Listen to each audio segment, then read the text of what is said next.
We're back for our NFL predictions here for week number 12 of the regular season. We've got all teams but 4 playing this week, so the teams on bye. Denver Broncos after their huge victory against the Kansas City Chiefs. Absolutely massive stuff. Told you, Broncos money line hit, Broncos spread hits. Big time win for Bo Nix and the guys. The Miami Dolphins are on their bye week after their win over in Spain against the Washington Commanders. The Los Angeles Chargers are on bye after a very disappointing outcome over in Jacksonville against the Jaguars. And the Washington Commanders, desperately need a bye week, and I think they're just ready for the season to be over. Now, folks, before we get into the video, make sure to hit that subscribe button down below for some more NFL predictions here on the channel. On Saturday, we're going to have our best bets for money lines and spreads and our best player props, 2 separate videos on Saturday, so you're not going to want to miss that.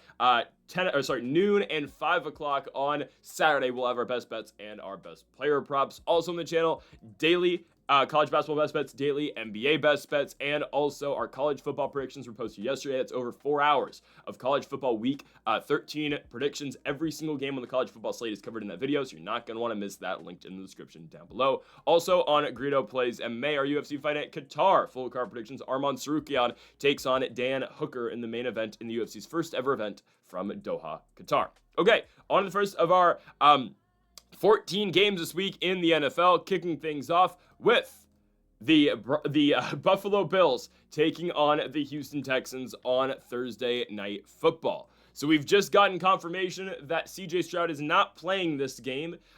Davis Mills will be quarterbacking the Texans for the third consecutive week, or I guess the second consecutive start. Third consecutive week he's starting. Stroud's really not back yet. Wow. Must be a bad concussion for Stroud, unfortunately, but Davis Mills is 2-0 as the starting quarterback of the Houston Texans. Came in the Broncos game and obviously could not win that game for his team, but as the starter, Davis Mills is 2-0. Back-to-back division wins over the Jacksonville Jaguars and the Tennessee Titans. I don't imagine this game's going to go too well for Houston. I know the Texans are very now within the playoff picture, right?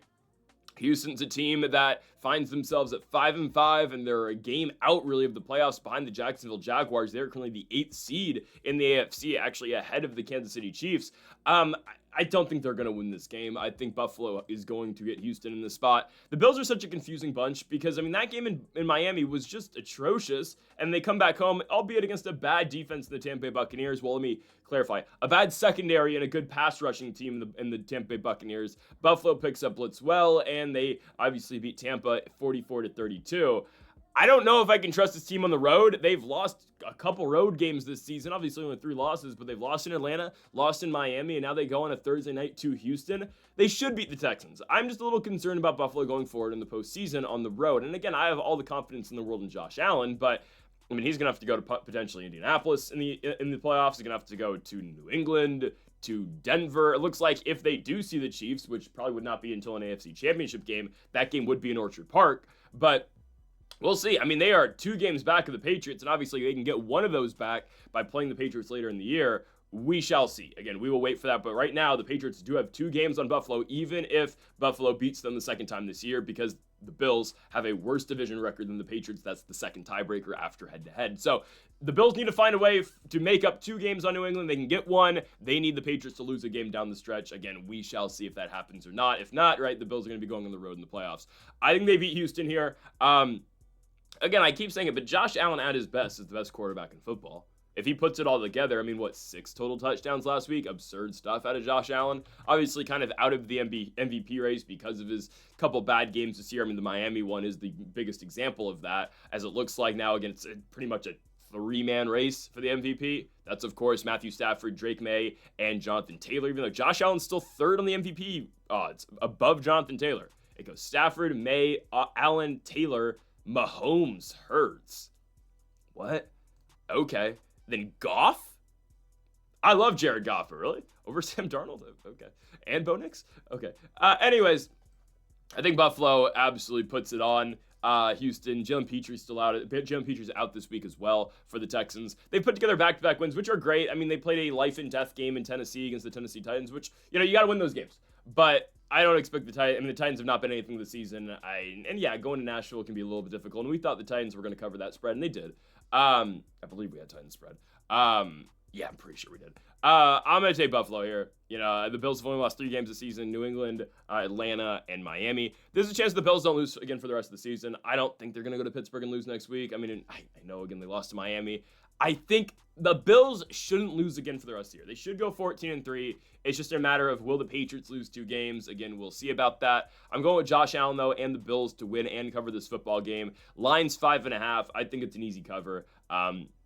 They should beat up on Davis Mills and the Texans in the spot. Houston did not look that good in their last game. Sure, game-winning drive, good stuff from Mills picking up the win, but I'm not moved right now by the Texans. Give me the Bills.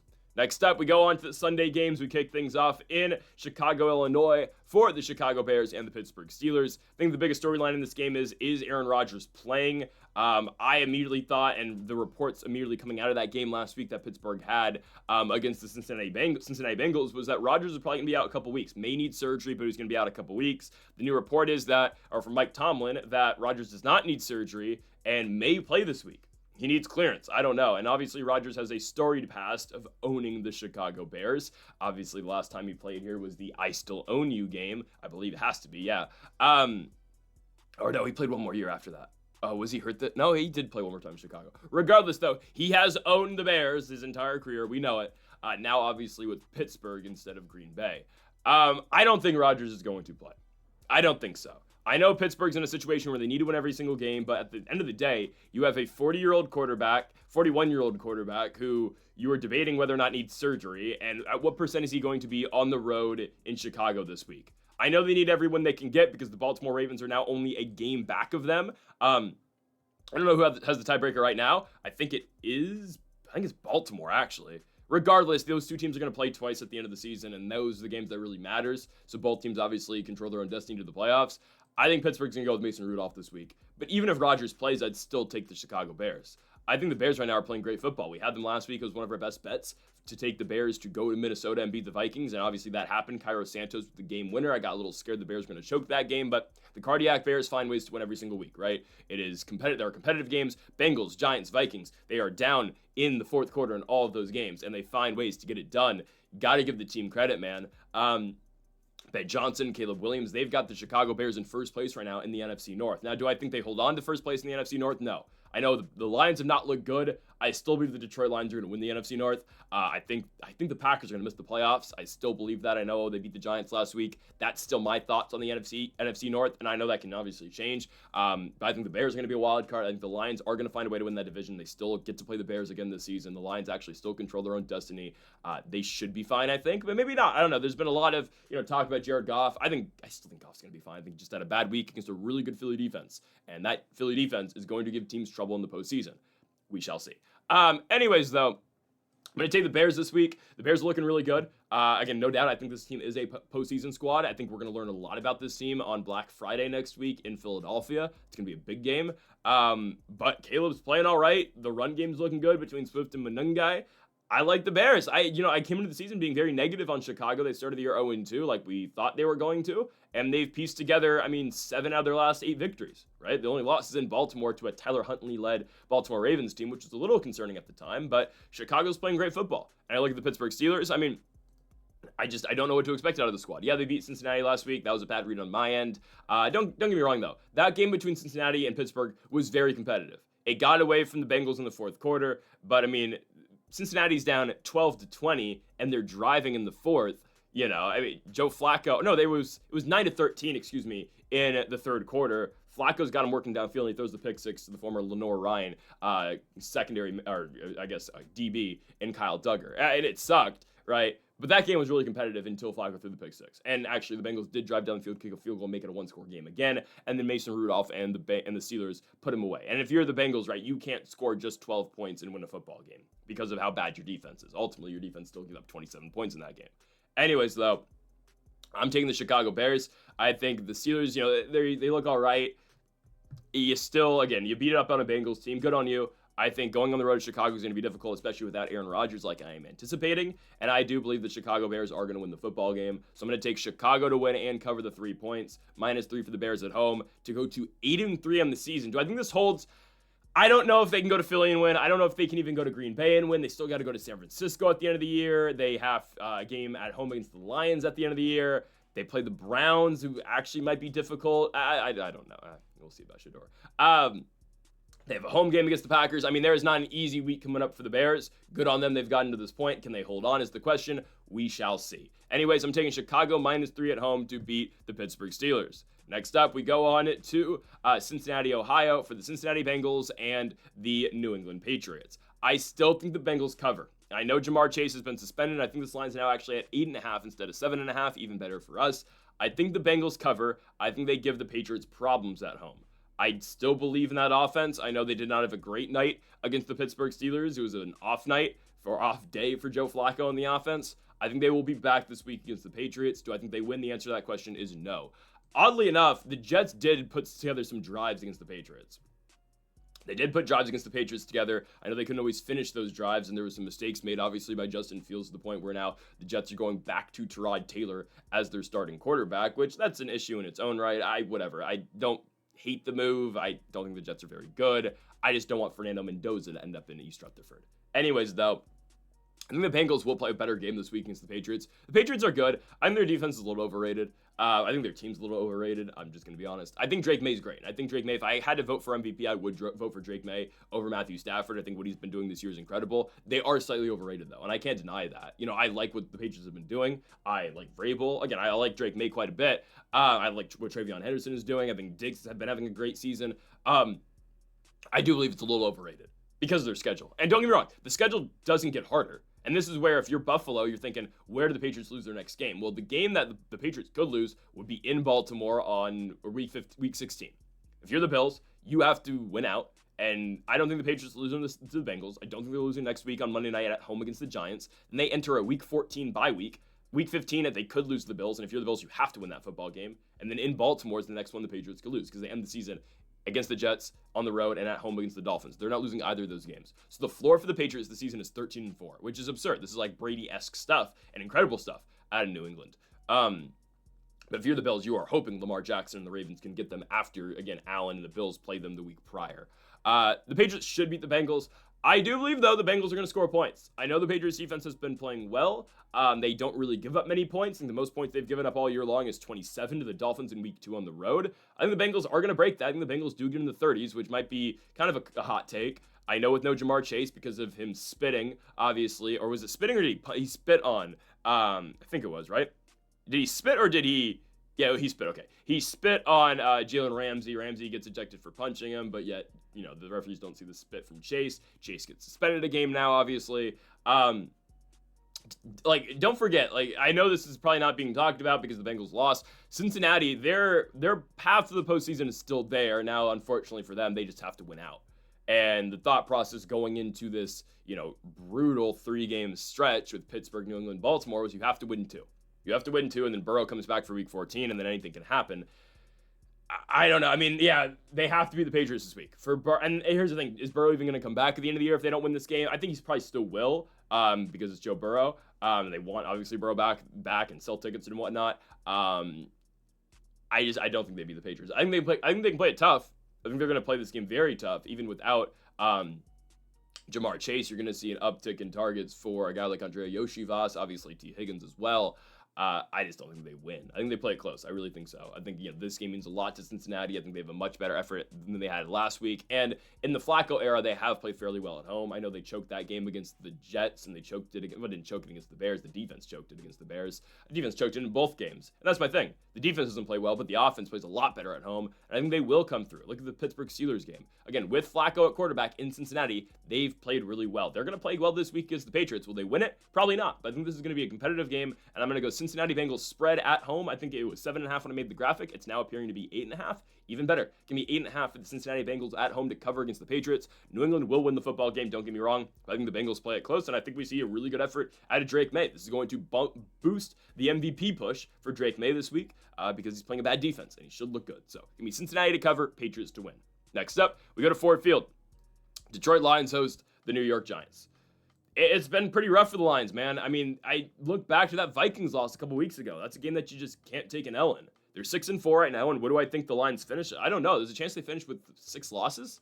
And I think that still could be good enough to win the NFC North because I don't think they're going to drop another NFC North game this season. They get the Packers at home in a short week on Thursday night. I think they win that game. They get the Vikings on the road on Christmas. Should win that game. And then they get the Bears on the road to end the season. I think they win all those games. I think the Lions will finish 5-1, or so it will be 4-2 in the NFC North, but I think that would still be enough for them to win the division. Anyways, though, I think there's a chance they could definitely lose in Los Angeles. Actually, that's probably the only loss that they take. Okay, they're probably going to be 12-5, and that should be good enough to win the NFC North. I'm a little concerned. The offense looked pitiful last week. And yes, Goff still throws for 255 yards. A lot of those yards are Jahmyr Gibbs checkdowns, which Gibbs is an absolute talent. He's the best running back in the National Football League other than Jonathan Taylor. It was rough, though. It was really rough for the Lions. And the Eagles just sent a bunch of pressure, and Chris Collinsworth continued to say this. And I don't agree with Collinsworth with a lot of stuff that he says, but what he said about Jared Goff and how he was just completely out of sorts, and it's not the Jared Goff we've seen for the last decade. It's the absolute truth. It's the worst I've ever seen Jared Goff play since he was a Los Angeles Ram and hell since Super Bowl 53 against the New England Patriots. It's some of the worst Jared Goff football I've seen in a very long time. He could not hit wide open guys, and sure, there were some drops and some catchable balls, but you expect Goff to be better considering he is a premier quarterback in the National Football League. Now, the Lions fans that are, complaining about, we need to get rid of Goff and we need to look elsewhere, that's just absurd and that's crazy talk. Goff's the franchise guy and he's going to continue to be the franchise guy. One game doesn't really dictate that he's been bad. He really hasn't been bad all year long. It's just that last game he looked really bad against the Eagles. This is a Detroit Lions game, though. We've seen this before. Dan Campbell doesn't lose back-to-back games, and they're not going to lose back-to-back games here. This is a Lions game where they completely smash a team. That's all this is. This is a Lions smash spot. We've seen it multiple times. We saw it against the Bears earlier in the season. We saw it against the Commanders on the road. This is just a Lions blowout game where, they suck, and then Goff throws for 300 yards, 4 touchdowns, and Amon-Ra's got 3 of them. That's kind of what I expect this week. I know the Giants played a competitive game against the Green Bay Packers, just because I don't think the Packers are that good. But the Giants are have a million injuries. Will Jackson Dart play? Will he not play this week? I don't know. If I'm the Lions, I'd much rather it be Jameis Winston, just because Winston's going to throw interceptions. Played a clean game until the last play, where obviously Drew Brees put a lot of the blame on the receiver on that play. It was Jalen Hyatt, but Winston played a fairly clean game prior to the pick at the end of the game. Giants had a chance to tie it, and he throws the interception. Packers win. Again, though, the Giants on a backup quarterback, on technically a third-string quarterback, because Russ was the backup I guess Russ has been the backup, almost beat the Packers. And that kind of shows you where what I think of the Packers this season. I don't think Green Bay's all that good. We'll get to them in a second. I think Detroit's much better. I think we're going to see that on Thursday night. And I know, again, the Lions did not look good in their first matchup against the Packers. I think they're going to be fine this time around. But anyways, going back to Detroit versus New York, this is just a Lions smash spot. If Jameis starts, if Jackson Dart starts, I don't really care. Detroit should really just completely bulldoze this team, in my opinion. It's a Dan Campbell thing. They don't lose back-to-back games. Am I concerned about the Lions going forward? Yes. I've always said this season, I think the Lions are going to win the Super Bowl. I don't know if I can confidently tell you that anymore. Who would be my pick now if I had to put an amount of money on a Super Bowl winner right now? Who would I bet on? I think I'd bet on the Los Angeles Rams. I think they would. I think that would be right now my favorite to win the Super Bowl. I'm not confident in that at all. There's so many teams that I think could actually win it. I think the Broncos can win it. I think the Patriots can win. I think the Colts can win. I think the Eagles, the Rams. I still think the Lions have a chance. I don't know if I believe in the Seahawks. Potentially the Seahawks. All those teams I think could win the Super Bowl. I think if the Chargers get hot, they could win. I definitely think if the Chiefs get in, they could win. Right? I don't think it's all that likely they win. There's a chance that Kansas City doesn't even make the playoffs because Jacksonville's got 2 games on them right now. Los Angeles has 3 games on them. We'll get to the Chiefs later. However, I think that the Lions still have a chance. I don't know if they're my favorites anymore to get it done, but I think they're going to beat the Giants this week, and this is going to be, you almost forgot performance. I think they limit Tyrone Tracy in the run game because Tracy played fairly well last week. They got Tracy a lot of wide open room to run against the Packers. I think the Lions are going to limit that a lot. And the Lions, if it's Jameis Winston, they're going to force interceptions. If it's Jackson Dart, they're going to make him uncomfortable in the pocket, especially after there's been some talk about, is Jackson Dart going to change up how he plays and whatnot. The Lions are going to make him uncomfortable in there. I think Detroit's going to win the football game. And I believe they're going to cover as well. Again, this to me is a typical Lions smash spot. I'm going to take Detroit at home minus 10.5 to cover against the New York Football Giants. Don't believe the game's all that competitive. I think the Lions are going to score pretty much every single time they touch the football. So give me Detroit. Next up, we move on to Lambeau Field. Green Bay Packers, Minnesota Vikings. This game is a lot closer than people believe it's going to be, I think. There's a very good chance the Vikings win this game outright. I'm very serious. And am I hate watching the Packers every single week? A little bit. I don't dislike Green Bay. I just don't think they're very good. Now, the Vikings, I know, have struggled after their big come-from-behind victory, where 9 showed up when they beat the Detroit Lions at Ford Field. 9, and the Vikings have lost back-to-back games against the Ravens and against the Bears at home. Now, thought they were going to lose both of them. I was very sure that the Bears were going to go in there and beat them, and that's what happened. So why would I think they're playing competitive? They're going to play competitive football in Green Bay. It's because the Packers are not playing good football right now. Yes, they beat the Giants. Didn't look great in doing so. And oh, by the way, what is Josh Jacobs' status? I don't believe Jacobs is going to come back for another 2 weeks. And as someone who picked Josh Jacobs in the first round of fantasy and absolutely needs Josh Jacobs right now, I don't think he's going to be back until week 14 against Chicago. I don't think he's playing this week, and if he doesn't play against the Vikings this week, I doubt he plays on the short week against the Detroit Lions on the road. So Josh Jacobs is probably out for 2 weeks, and now you got to look to Emmanuel Wilson at running back, which, Wilson can do an all right job, but that takes away your biggest, factor on offense, and a guy who has been dealing with some injuries, calf injuries and whatnot throughout the season, and now another injury on top of that probably puts him out for 2 weeks. They have said that Jacobs is going to avoid the IR, which is huge, but I do believe he's going to be out for multiple weeks. Again, I think he'd be back next Sunday, but unfortunately for the Packers, they have the short week. They have Thursday night. Don't think he's going to be back for the Lions game. Anyways, no Josh Jacobs, limits your production on the run. I don't even think Jordan Love's playing good football right now. I mean, they beat the Giants off 170 passing yards from Jordan Love. It was not a crazy effort of the Packers. They won in spots. They had big drives to win that football game, but it was nothing that really wowed me from what Green Bay did, in all fairness. I was not I was not impressed at all. And obviously, you look at their 2 games prior to that against the Philadelphia Eagles and against the Carolina Panthers. Last 2 games at home for the Packers, they've lost, and their offense really struggled. Now, the Eagles' defense just on a run right now, right? I mean, as we saw on the Sunday night game against the Lions, that doesn't excuse the fact that you lost to the Carolina Panthers. And yes, Carolina is a winning football team right now. They are 6-5, and they're only a half game out of the lead in the NFC South. Now, we'll talk about that in a little bit at the end of the video and how I feel Carolina is going to end up this season. But good for the Panthers. They keep winning. It's a team that the Packers, though, should not lose to.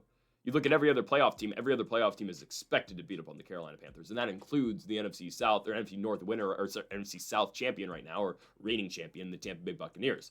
All those teams are expected to beat Carolina. That's not a team that I'm too, I'm over the moon about Bryce Young. I know he threw for 400 yards last week, proved me wrong. I don't think that's the thing that's going to continue to happen, right? Bryce Young threw for 400 yards last week for the Panthers, which was great, but I mean, it's still Carolina, and they still had to go to overtime to beat the Atlanta Falcons on a backup quarterback, Kirk Cousins. So that's just a thing there.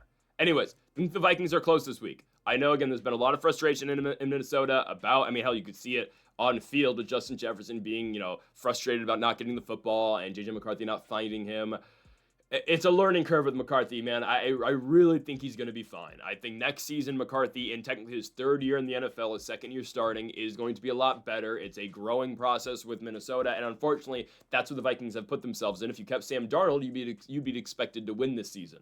But unfortunately, you bring in a rookie quarterback who I know sat last season, got injured last season, but still, he is a rookie. He's eligible to win the Rookie of the Year this year. He's not going to, obviously, but that's just what happens when you have a rookie quarterback. It is hard to compete with a rookie. It is. It's hard to go to the playoffs, hard to win in this division, the toughest division in football, with maybe the West is better, but it's NFC West. It's in the NFC West. It's hard to be competitive with a rookie quarterback. And for as good as I think J.J. McCarthy is going to be, obviously the schedule did not help him either. I mean, they go to Green Bay this week, and they go to Seattle next week. Obviously, there's going to be growing pains. I think they can play a competitive game against the Packers. I think people are overlooking the Minnesota Vikings in this spot. Do they win? Probably not, but I think they can cover. And I think, again, this game's going to be a lot closer than people think it's going to be. I understand last week was tough, but I'm going to take the Vikings here on the road at Lambeau Field to cover 6.5. That has more to do, honestly, with how the Packers are playing than how the Vikings are playing, but it is what it is. Giving Minnesota on the road to cover 6.5. Next up, we move on to Nashville, Tennessee, for the Tennessee Titans hosting the Seattle Seahawks. I'd be lying to you if I was to say I was excited for this football game. It's just another one on the docket. It's another one that is, listed, and obviously this week every team has to play 17 games. So the Titans are at home against the Seahawks. I don't really care because I know what's going to happen. The Seahawks are going to blow them out, right?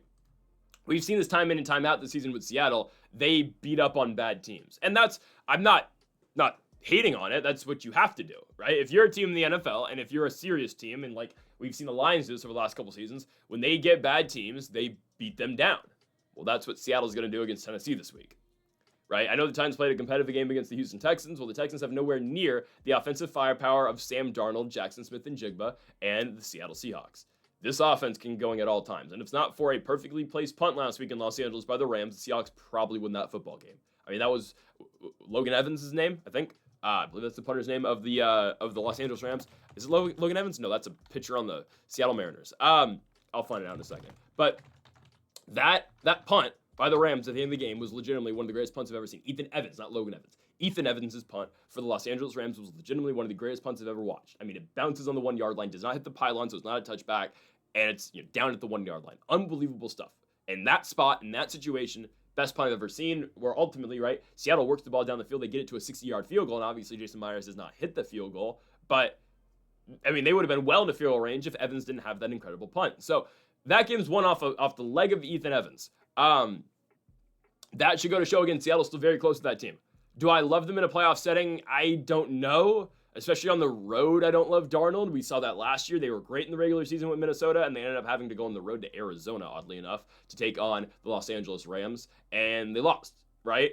So we'll see about them. I don't love Seattle on the road, especially because of all the travel the Seahawks have to do. You're in the Pacific Northwest. You're in the topmost, the northmost point, and the northwestmost point in all of America. I don't love them traveling, especially like if they have to go on the road in the first round to, I don't know, it'd be Tampa. I know, again, Tampa's beat them this season, but you got to go cross-country in a 7-hour flight to go to Tampa Bay. I don't love them doing that, right? So I think it's a tough spot that they're in. I mean, or they go to Carolina's not winning the division. They go to Tampa Bay. That's going to be difficult because they will be the 5 seed going to the 4 seed Tampa Bay. I mean, that's kind of already set. I know, again, we still have a lot of football left to play. I don't imagine Tampa dropping out of the 4 spot. I don't imagine Seattle overcoming the Rams. That's going to be the game. That's going to be the 4-5 matchup. Anyways, though, I think Seattle completely beats down the Titans. I know it's a long trip for them too, but the Titans are nowhere as good as obviously Tampa is. The Titans have only won 1 game this season. They beat the Arizona Cardinals. Cam Ward's trying. I'll give him that. They put together a really good drive at the end of the game to tie it against the Houston Texans, but then ultimately, right, Houston kicks the game-winning field goal to win it. It is what it is. That's going to happen.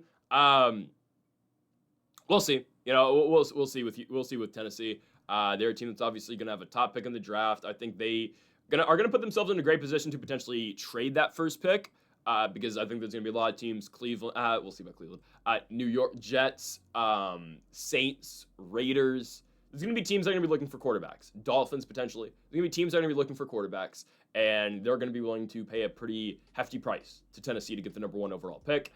Titans can get some value out of that, obviously, by sucking this season. Or maybe they'll just pick out of one and we'll see who they can take. Some really good players in this draft, though, and really good players deep in the draft as well. Hell, there's a chance the Los Angeles Rams can end up with a really top pick, too, and they could actually trade for the Titans' number 1 overall pick because they have the Falcons pick, which don't get me started on Atlanta. We'll get to them in a little bit. I'm taking the Seahawks, though, to absolutely dominate the Tennessee Titans. There's just not much going on for Tennessee. You watch them play. Cam Ward, again, is trying his damn hardest, but there is just only so much he can do. And it's the truth. He's playing on a bad football team with not great receivers, with an okay defense. I'll give them that. But it's a difficult spot for a rookie quarterback to be in. And you wondered why, Will Levis couldn't get it done, and you threw him out of the starting role. And obviously, you had to take Cam Ward, but I don't know. There are problems bigger than the quarterback position for the Tennessee Titans, and those will remain going forward. So I'm taking Seattle this week. Give me Darnold and JSN to completely dominate this team downfield. Seahawks on the road, minus 13 points as minus 1,000 favorites. Give me Seattle to walk into Tennessee and pick up the victory. Next up, we go to, I think, the game of the week. The Indianapolis Colts take on the Kansas City Chiefs. Because this is a huge football game, guys. Indianapolis, coming off of a bye, full focus on Kansas City on the road. Sure, the most difficult spot Indianapolis has been to this season. They've, played some road games, and obviously they lost a road game to the Pittsburgh Steelers earlier this year, but lost in Los Angeles as well to the Rams. But this is a team that's had a full week off after the Falcons victory in Germany, full week off, preparing for Kansas City, watching Kansas City lose to a team that the Colts have already beaten this season in the Denver Broncos, and now the Chiefs are on the ropes. Completely on the ropes. And I know it's just the expectation, Mahomes is going to be fine. The Chiefs are going to be fine. Eventually, they're going to find it out, or figure it out. Guys, they're a 5-5 football team. They're a 500 football team that 100%, it's not 100%, but basically cannot win the division anymore. and they need to put together a very, a very giant effort to make the postseason. And I know their schedule is not that difficult, but still, there are 3 games you can point out and say, ooh, I don't know if they win those. And they're all at home, sure, but the way the Chiefs are playing, I don't love it. Indianapolis, Los Angeles Chargers, Denver Broncos. If they lose those 3 games, they're not getting in the playoffs. They'll be 9-8. And even if they win 2 out of those 3, even if they win 1 out of those 3, is 10-7 going to get you in? Considering you don't have a tiebreaker over the Chargers, you don't have a tiebreaker over the Jacksonville Jaguars, you don't have a tiebreaker over the Buffalo Bills. The Kansas City Chiefs do not have a single tiebreaker out of any of the wild card squads. And they obviously don't have the tiebreakers in their own division. They're not going to win it. But it's really damning when your 3 losses on the road this season are all against teams that, well, the Broncos lost enough. The Broncos aren't going to be a wild card, I don't think. But your 3 your big losses are all against wild card teams in Buffalo, in Jacksonville, and the Chargers. So the Chiefs don't own a single one of these tiebreakers. This game is massive against Indianapolis, and I think they lose. I think the Colts win. I think it's the bye week's absolutely massive, man. It really is. I don't know if Kansas City can recover. I think there is a path to 10-7. We shall see. There is a path to 11-6, but they're not winning this week. Colts have a full bye week. I know, Daniel Jones, Indiana Jones is seeing ghosts now in the pocket. He's returning back to his New York ways. He's going to be fine. He's going to be fine. After a bye week, and they've gotten to see the Kansas City defense get shredded at points. I'm not saying Bo Nix and that Broncos offense dominated Kansas City, but in spots in that game, yes. And when it mattered, when they needed to kick the game-winning field goal, Bo Nix drove that team downfield and ultimately won them the football game. Indianapolis, who has one of the best offenses in all the National Football League, is going to see success against Kansas City. Jonathan Taylor obviously has put himself in the MVP race. Will he win it? He should. I don't think he's going to. I think again, it's probably going to be Drake May's award or maybe Matthew Stafford's award at the age of 38. It'd be incredible if Stafford could win it. The first one of his career. He's already a Hall of Famer, but it would cement his spot into the Hall of Fame. Regardless, I think Indianapolis is going to win the game. I look at the Chiefs' offense. It's horrible. It's not a good offense. They have their drives, they have their moments, and Mahomes is trying. It's hard, and I'm going to actually praise Mahomes here. It's hard for Mahomes to carry this offense so much when there's no run game, when it's literally all about Mahomes' playmaking. They haven't had a 100-plus yard rusher all year long, and I don't think that's going to start now. Indianapolis, we know what they do, and if you're the Chiefs, you have to score all the time against this team. The Colts barely punt, and I know they played a tough game in Pittsburgh where they lost. That's an outlier, man. I really believe so. They have looked good offensively in every single game that they have played other than that one against Pittsburgh, and this is an 8-2 football team. Yes, the game is in Kansas City, and the Chiefs are expected to win, even though they're 5-5. Hell, the Chiefs are still the odds-on favorites to win the AFC right now above the Indianapolis Colts. I don't think they win this one. This is a 5-5 football team. This is a 500 football team. They've lost at home this season, and sure, it's only Philadelphia that's done it. Is it too crazy to say the Colts are on that level of the Eagles? That's how good Indianapolis is, and they're going to walk into Kansas City and win. And I believe the bye week's going to be absolutely massive for the Colts. Give me Daniel Jones, give me Jonathan Taylor, Tyler Warren, Michael Pittman. They're going to walk into KC, and we've talked about big wins all year long for the Colts. This may be the biggest, going to 9-2 with a road victory. I think they get it. I'm going to go Indianapolis going to Arrowhead and beating the Kansas City Chiefs. You can take the points as well. It's probably better, plus 3.5, but plus 155 also seems fine to me. Give me Colts on the road to beat Kansas City, sending the Chiefs to 5-6. Oh boy, we shall see how their season ends. Again, though, they are right now 2 games behind Jacksonville, 2 games behind Los Angeles. They are in trouble, massive trouble. We'll get to Jacksonville and Los Angeles in a little bit. Anyways, though, our Los Angeles doesn't play this week. We'll get to Jacksonville in a little bit, though. I have some things to say. Anyways, we move on to our next game, and we go to, Baltimore, Maryland. The New York Jets are playing football this week. I don't know. This seems so bad. They're going to switch quarterbacks again. They are benching Justin Fields and going to Tyrod Taylor after the horrible passing efforts they have gotten out of Justin Fields over the last couple weeks. How about 54 yards against the Browns and 116 yards against the New England Patriots? Now, here's the thing. Your offense is completely different, though, with Tyrod Taylor. Tyrod Taylor back in the day could run. He can't obviously run like Justin Fields, though, and especially right now at his age. So you're not going to get a a read option attack on just an option in general attack against Baltimore this week, like you have posed a threat of throughout the entire season. And now you have a more traditional, okay, we're going to drop back and throw approach. And sure, you have added receivers. You got an Adonai Mitchell who dropped, a catch dropped a big play against the Patriots. I get it, made some plays as well. Don't get me wrong, did Adonai Mitchell, but you're going to have to throw the ball now to John Mechie, to, Garrett Wilson. Well, Garrett Wilson's still out, so not Garrett Wilson. You have to throw it to Isaiah Williams and Tyler Johnson. And obviously, Breece Hall is the number one part of this team. They're going to have to keep finding ways to get Breece Hall the football because he's their best playmaker. And obviously, again, that's what the Jets have been forced to do because their team's not very good. They have a bad defense. They've obviously traded Sauce Gardner. You trade Quinn Williams to Dallas and Indianapolis, respectively. And the problem for them is they're playing Baltimore, a Ravens team that is starting to get going. Obviously, that game last week against the Browns is difficult. Here's the thing, though. That Browns defense is one of the best defenses in football. I mean, Myles Garrett with 4 sacks alone in that football game. Sure, Cleveland does not win, and I will talk more about Cleveland in a little bit. And that is AFC North football. But again, the Ravens are fine. They've won 4 in a row after starting the year 1-5. They're now 5-5, and you do not want to let the Ravens get in the playoffs. They're going to, don't get me wrong. They are winning this thing. They're going to beat Pittsburgh probably twice, and they're going to get in the playoffs. And they're going to be the 4th seed, and they're probably going to have the Bills going to Baltimore in the first round. Oh, boy. I mean, what a game that will be. I think the Bills win. But I don't know. I mean, that'll be tight. We'll see, because I think Josh Allen's going to win that football game. We shall see, though. And I think, honestly, the Bills still will probably go to the Super Bowl. Looking at this, they got to go. They're probably going to go to Baltimore, then probably to New England or to Denver. We'll see. I mean, there's a chance the Bills win the division, though. There really is. I mean, there's a very good chance Baltimore beats New England and the Bills beat the Patriots as well. Anyways, though, I'm taking Baltimore to beat the Jets. Obviously, I'm going to take them to cover. I know it took a late game run out of Mark Andrews to win the football game against Shedeur Sanders. Yes, Shedeur Sanders and the Cleveland Browns. Derrick Henry is back in the swing of things, though, running for 100-plus yards against Cleveland. Obviously, broke off a big one in that game, a 60-yard touchdown. Lamar Jackson, I'm not going to bet against Lamar Jackson in the regular season. Just not going to. They play next week, short week on Thanksgiving against the Cincinnati Bengals. We'll see how that goes. Did I say the Lions were on Thursday night? Yeah, obviously, they are on the Thanksgiving game in the morning. Whoops. Anyways, I kind of forget. Thanksgiving's already coming up.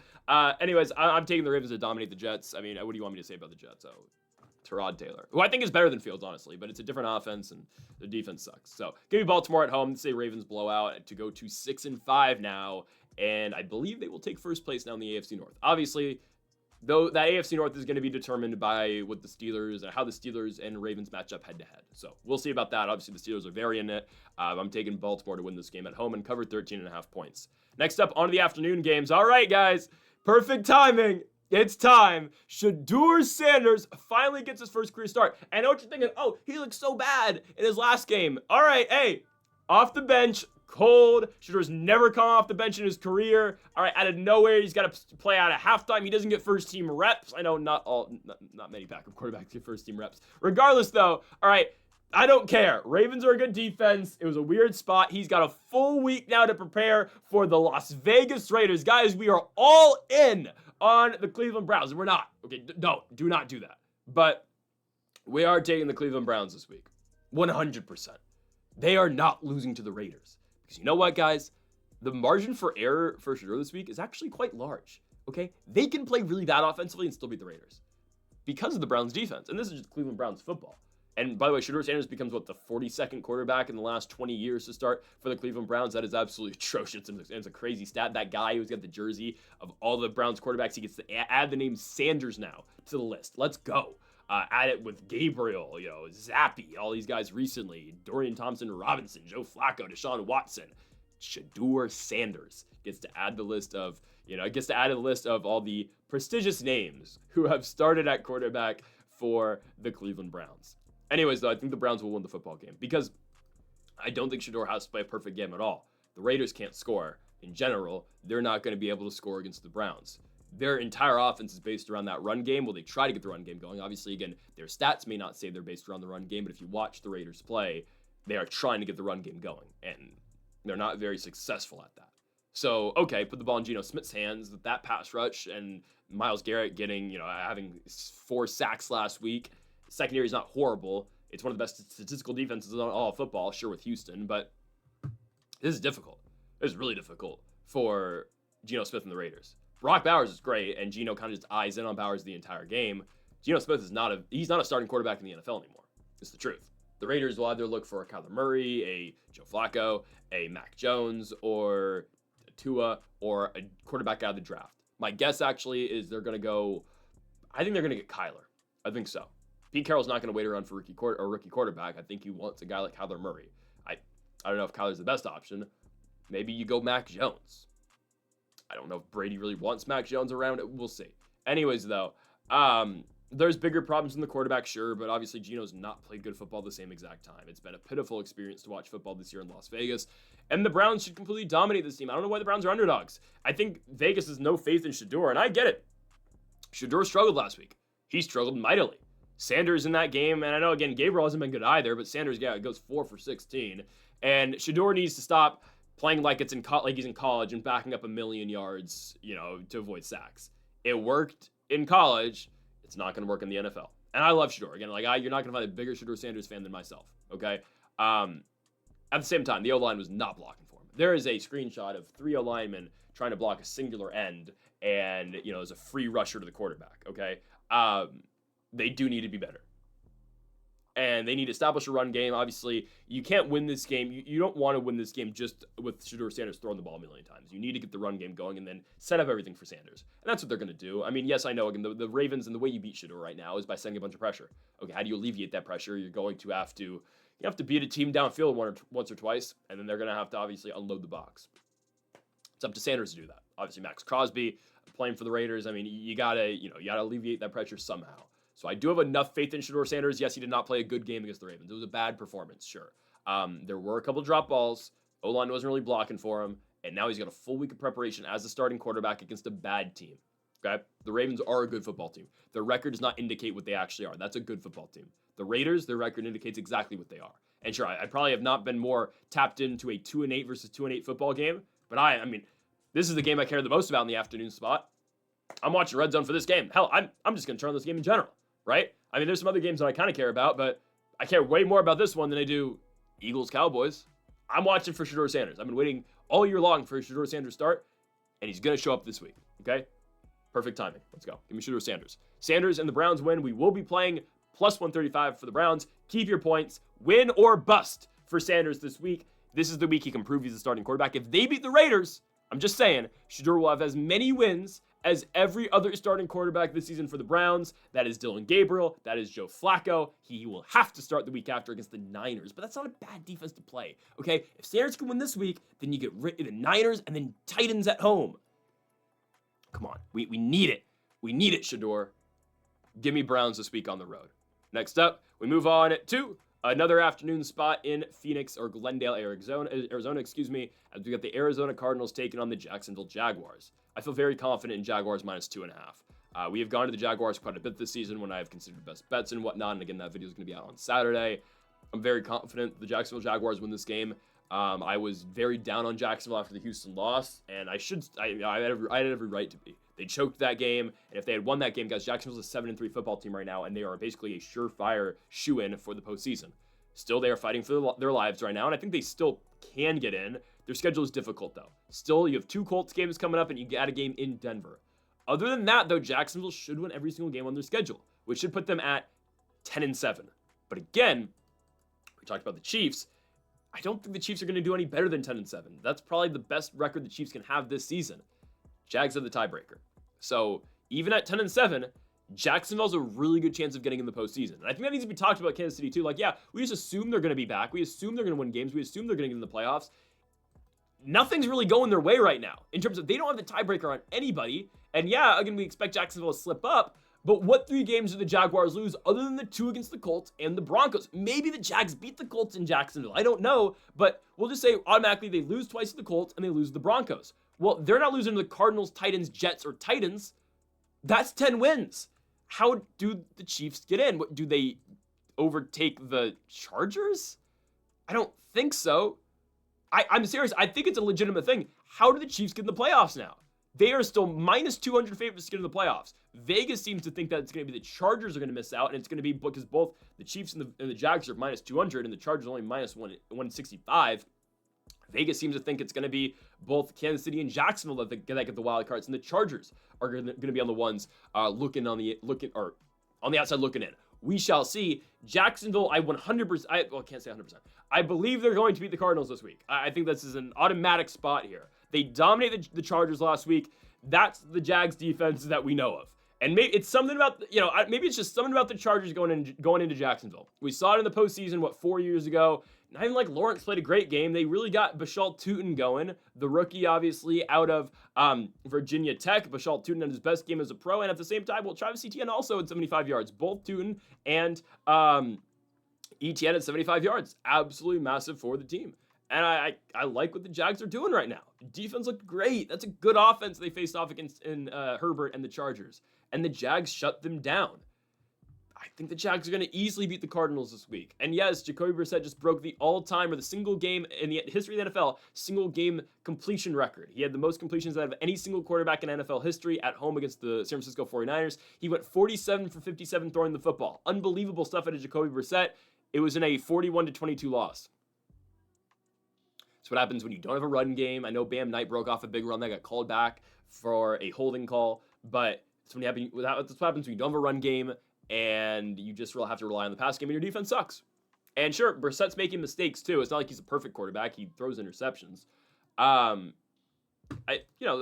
Cardinals got guys. Michael Wilson stepped up in a big way. 15 catches for 185 yards against the Niners. We'll see if Marvin Harrison plays or not this week. But again, Michael Wilson was a big part of the offense. Trey McBride, 10 catches for 115 yards. That's the best tight end in all of the National Football League. I like Brock Bowers, but Trey McBride is the best tight end in my opinion. I think the Jacksonville Jaguars completely mashed this team, though. I know Jacksonville hasn't been the best road team because I know they went to Vegas and almost lost that game. They went to Houston and lost. They did go to San Francisco and win, and they choked a game on the road against Cincinnati. Guys, the Jags have been just right there all year long. They almost won that Bengals game, almost won that Texans game on the road.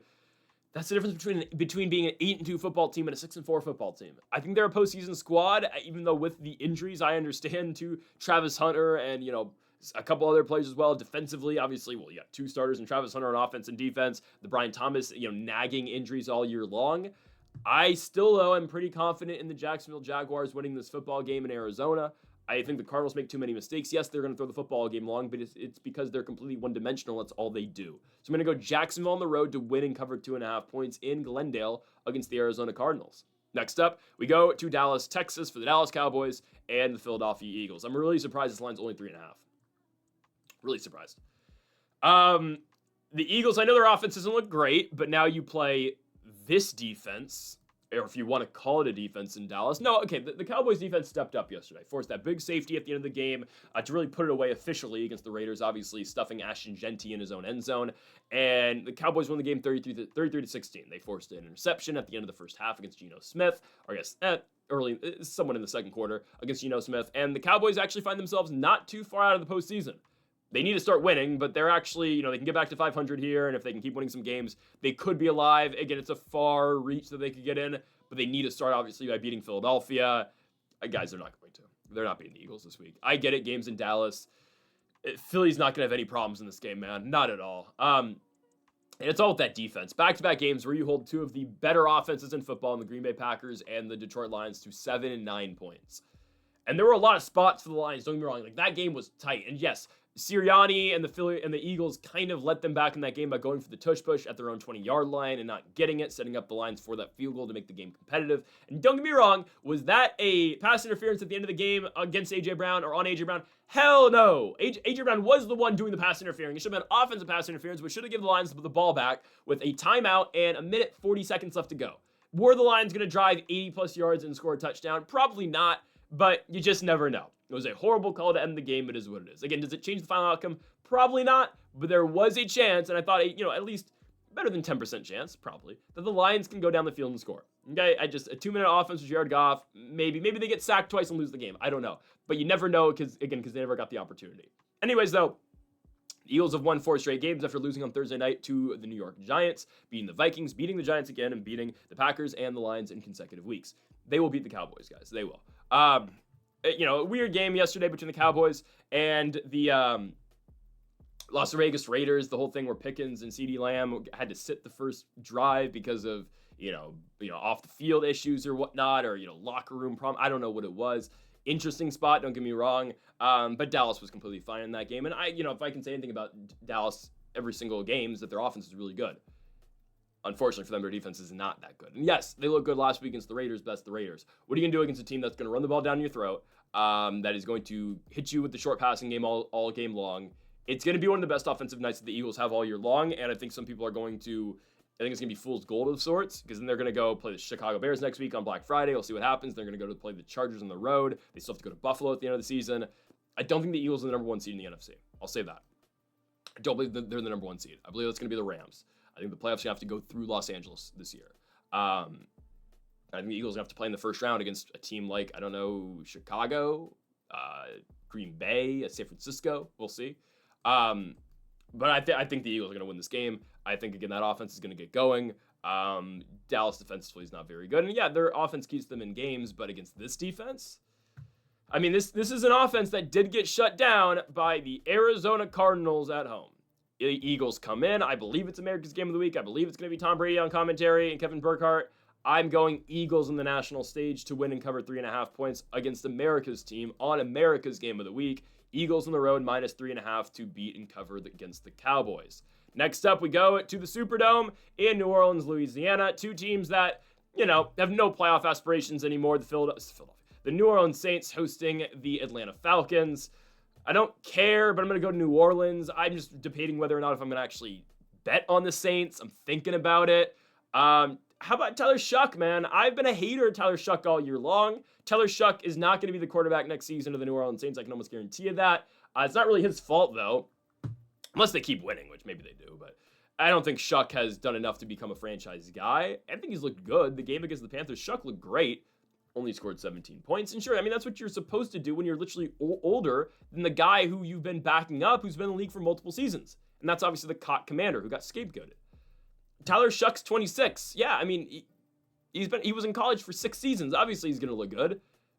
I just don't think he's a franchise guy. Tyler Shuck's a career-long backup. He's played well so far. I think they're going to beat Atlanta, guys. Kirk Cousins starting for the Falcons. I know the Falcons offense scored points against Carolina. They scored 27 at home, but still lost the football game. Michael Penix has been reported now is out for the season, which is brutal. Another season-ending injury for Michael Penix. Obviously, we've seen that with his days. I know, obviously, with the Indiana Hoosiers. But it's difficult because Kirk Cousins, Cousins and his campus was saying, okay, he wants to be a starting quarterback in the NFL. Well, this is his last chance. You have to go out and you have to really win games for the Falcons here down the stretch. I don't really believe. I've never believed in the Falcons. Drake London out as well. I don't know. The receiving core right now is Pitts, Mooney, David Sills at a WVU, Kaderil Hodge. Don't love it. Defensively, they're not that great. They let Bryce Young throw for 400 yards on them. They've lost twice to the Panthers in one season. Come on now. I can't treat the Falcons seriously. First matchup against the Saints all year long. They will play again week 18 over in Atlanta, Georgia. It's crazy, but I think the Saints defense is actually not that bad. We saw them hold Carolina to 7 points, which, look at the Panthers. They won this week. Well, yeah, Bryce Young just threw for 400 yards. When he played New Orleans, he got held to 7 points. I don't think the Saints are actually that bad. Are they going to, continue to win football games? No, they're probably going to go to Miami next week and lose. I think they beat Atlanta in this spot, though. I think Tyler Shuck plays a good enough football game. Chris Olave and the force feeding that is being done to Chris Olave, has to be done. They have two real, receivers that they can count on. One's a tight end, obviously, and Jawan Johnson. It's Jawan Johnson, it's Chris Olave, and obviously that's a product of the Rashid Shaheed trade. So you're not really giving Tyler Shuck much to work with, but he's done an all right job so far with the guys he's been given. He goes to Carolina and wins a football game. And yeah, again, he really only has 2 receivers. Yeah, Devon Vele's involved, but they're not involving Vele like I thought they were going to involve Vele, who was old as hell, just like Tyler Shuck. We'll see. I think, again, Johnson and Olave are obviously his 2 guys. Kamara's getting up there in age, but he's still kind of doing a thing and kind of producing. I'm taking New Orleans here. I'm taking New Orleans to beat the Falcons. I don't believe at all in the Atlanta Falcons. They have to go on the road here. And Tyler Shuck's coming off of a bye week and a victory. So give me Shuck and the Saints to win the football game. Surprisingly, I don't think we've taken the Saints all year long. I'm going to take New Orleans minus 130 at home. I might bet it. I don't know. We'll come back for the best bets on Saturday, and I'll let you know what my final determination is on that game. If it's on the best bets video, obviously we're taking it. If it's not, probably thought otherwise. We shall see. Sunday Night Football, Los Angeles, California, Rams versus Buccaneers. This line's been moved. When I made the graphic, it was at 6.5. It's now at 7. I'm going to take the Bucs. I like the 7 a lot more than I do the 6.5. To win, I'm going to take the Rams, unfortunately. For Tampa Bay, do I have any doubt they're going to make the postseason still? No. I know they're going to lose 3 in a row now, probably with this loss against the Rams. Their schedule is cake now. This is the last loss the Bucs are going to take all year long. They're going to win 12 games. They're not losing against the Cardinals next week at home. They're not losing at home against the Saints. They're not going to lose at home against the Falcons. Yes, 3 consecutive home games coming up. They're not going to lose in Carolina. They're not going to lose in Miami. And they're not going to lose the second time against Carolina in Tampa Bay. Okay? We'll get to the other team in this equation in the NFC South, and I'll really compare the schedules between the 2 NFC South frontrunners right now, in the Tampa Bay Buccaneers, and surprisingly, yes, Bryce Young and the Carolina Panthers. But I don't think it's a down in anybody's mind, in Vegas' mind too. The Bucs are like minus 500 to win the division. Obviously, the Panthers have a much tougher schedule coming up too. We'll talk about that. There's not a doubt in my mind that the Bucs do not win this division. It's just a matter of what would their record be going into the playoffs. I think it's going to be 12-5, honestly. Now, here's the thing. Tampa going on the road in Los Angeles. When are Bucky Irving and Chris Godwin ever going to come back? We know Mike Evans is probably going to come back for the postseason, or like week 16, 17, maybe for the 2 Carolina games that actually may be huge. We'll see. I don't know if they're, we'll see. I don't think they're going to be as big as right now. They seem to be. I think the Panthers are going to lose some football games. We'll get to that in a second. So this team will be, again, the Bucs can be like the Ravens. It's a team that you just don't want to see in the playoffs because they're going to be fully back. Everyone's going to be healthy. And a team that kind of just, struggle and limp their way into the playoffs, but all of a sudden, here they are. They get a home game in the playoffs, and it's just a team you don't want to see. They're going to win another NFC South championship. Again, that's in the future. Will Bucky Irving play this week? Will Chris Godwin play this week? I don't know. They desperately need them. They desperately need those guys. Tampa Bay played in a slugfest last week against the Buffalo Bills. How about Sean Tucker with the big night, who's kind of established himself now kind of as the number 2 back? I mean, he had a game like this in New Orleans last year where he had 3 touchdowns and he looked great, but obviously Sean Tucker's a backup running back to one Bucky Irving. So it's just dependent on if Bucky's back or not. I still think the Bucs cover because of their offense, and I think they should be able to keep up with the Rams at many points in this game. Don't get me wrong, are the Bucs going to get a stop against the Rams? Hell no. I mean, unless they can blitz Stafford and sack him a couple times. We saw what Josh Allen did to this defense. We saw what Drake May did to this defense. We saw what the Lions and Jared Goff did to this defense. It's hard to get stops when you're Tampa because your secondary is not that good. You play Todd Bowles football, and when it works, it's great, but when it doesn't work, it sucks. You send all-out pressure, and your secondary is left on islands all game long. And it's up, and this is part of the Brady era too. It's up to Brady and that offense to score a bunch of points. It's up to, obviously, Baker Mayfield and this offense to score a bunch of points. I think they can stay close with the Rams. Do I think they win it on the road? I don't think so. It might be a letdown spot, if you want to think for the Rams coming off the highs of winning that divisional matchup against the Seahawks. I just don't think they can. I don't think they're going to lose. The way Matthew Stafford's playing right now, again, MVP level of play, it's really, again, it's him or Drake May realistically for the most valuable player right now. Stafford's season, though, I want to give it to Drake May, but look at Stafford's stats. 2,600 yards, 27 touchdowns, 2 picks. Now, obviously, the argument for Drake May is, he's on the Patriots, and his best receiver is Stephon Diggs, and then Mac Hollins, Sean Booty, and Matthew Stafford's throwing to Puka Nacua and Devontae Adams, and he's got Kyron Williams in his backfield. Sure, I understand. That's why, again, I would probably still hesitantly favor Drake May. But the Rams are doing offensively this season's absurd. Don't forget as well, they have a top pick in the draft. They have Atlanta's pick, so good on the Falcons. You're going to end up with one of the worst records in the National Football League, and you don't even have your pick because you traded up a couple years ago or last season. So we'll see. I mean, I think the Rams are built a lot for the future. I talked about Fernando Mendoza quite a bit, the likely Heisman. Great player in Indiana right now for the Hoosiers. This is where I want him to end up. I don't know if Stafford retires after this year or not. I want Mendoza in LA. It's a perfect situation with a perfect coach. That's where I want Fernando. Imagine Fernando Mendoza throwing to Devontae and Puka Nacua. Come on now. I need it. Anyways, though, he'll end up on the Dolphins. I'm taking the Rams to beat the Buccaneers. I think the Bucs cover absolutely. Especially because I think Bucky and Godwin are going to be back. That gives Baker a lot more momentum and a lot more, there's a lot more help in general because it's just Baker right now.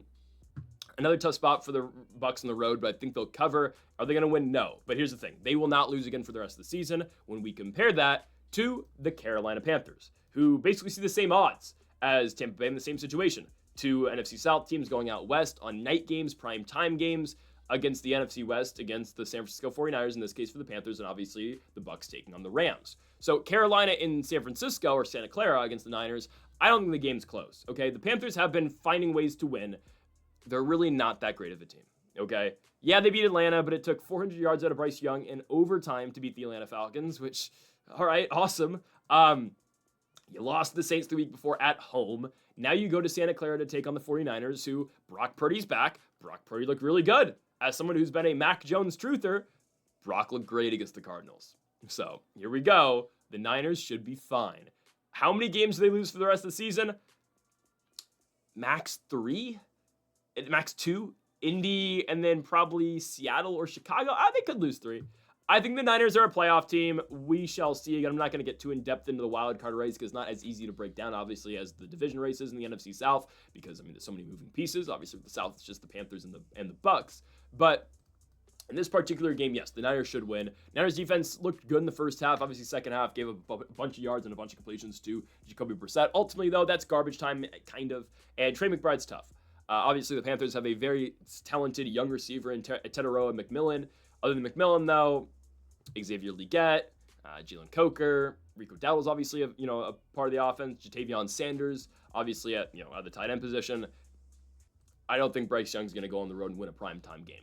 It's a spot that the Panthers aren't really put in at all. When's the last time Bryce Young was on primetime football? Was it his first ever game in New Orleans? Or at home against New Orleans on Monday Night Football? Or sorry, against Atlanta?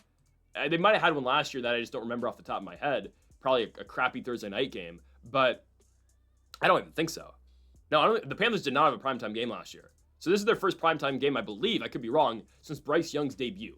Oh no, they played a crappy Thursday night game in Chicago. They did.